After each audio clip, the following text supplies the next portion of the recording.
మనోళ్ళు కాస్త డబ్బులున్నటువంటి వాళ్ళు, ఎగువ మధ్య తరగతి వాళ్ళు ఈ మధ్య కాలంలో బాగా ఆప్ట్ చేసుకుంటున్నటువంటి దుబాయ్. ఎందుకు అంటే ఈ వీసా వచ్చేస్తుంటుంది, దానికి ఎవరి దగ్గరికి వెళ్ళి ఇంటర్వ్యూలు ఇవన్నీ అక్కర్లేదు. కాబట్టి ఎక్కువ మంది దుబాయ్కి వెళ్తూ ఉంటారు.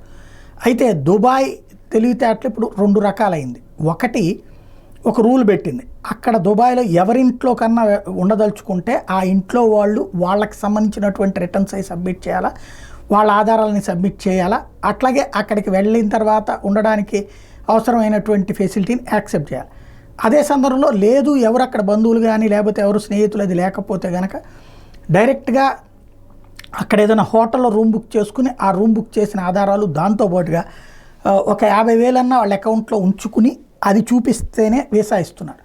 ఇది ఇలాంటి కాఠిన్యం అమలు చేసింది. దీంతో ఇప్పుడు దుబాయ్కి వెళ్ళేటటువంటి వాళ్ళ సంఖ్య తగ్గుతోంది, వాళ్లే ఆపేస్తున్నటువంటి పరిస్థితి. ప్రముఖ పర్యాటక నగరమైనటువంటి దుబాయ్లో విహరించాలనుకునే భారతీయులకి ఇది ఎదురు దెబ్బ అవుతుంది. హాలిడే ట్రిప్పులు, కుటుంబ సభ్యులతో వెకేషన్ కోసం దుబాయ్ టికెట్లు బుక్ చేసుకున్న వాళ్ళకి నిరాశ మిగులుతుంది. ఒకప్పుడు దరఖాస్తు చేసుకున్న వెంటనే దుబాయ్ వీసా మంజూరయ్యేది. కానీ ఇటీవల కాలంలో అమల్లోకి వచ్చిన దుబాయ్ ఇమిగ్రేషన్ నిబంధనలు భారతీయ పర్యాటకులకు చుక్కలు చూపిస్తున్నాయి. కొన్ని వారాలుగా వీసాల తిరస్కరణ రేటు గణనీయంగా పెరిగింది.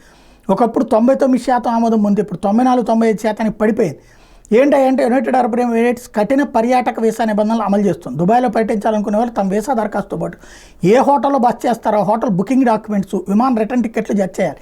ఒకవేళ హోటల్లో కాకుండా బంధువుల ఇంట్లో ఉండాలనుకుంటే సంబంధిత నివాస ధృవీకరణ పత్రాలు సమర్పించాలి.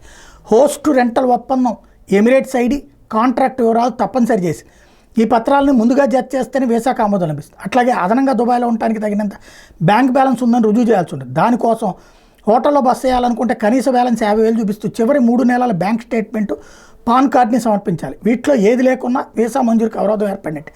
తాజాగా ప్రతి 100 దరఖాస్తులో 5-6% తిరస్కరణ గురవుతాయి. డాక్యుమెంటేషన్ పక్కాగా ఉన్న వీసా దరఖాస్తులను తిరస్కరిస్తున్నారని ట్రావెల్ ఏజెన్సీలు వాపోతున్నాయి.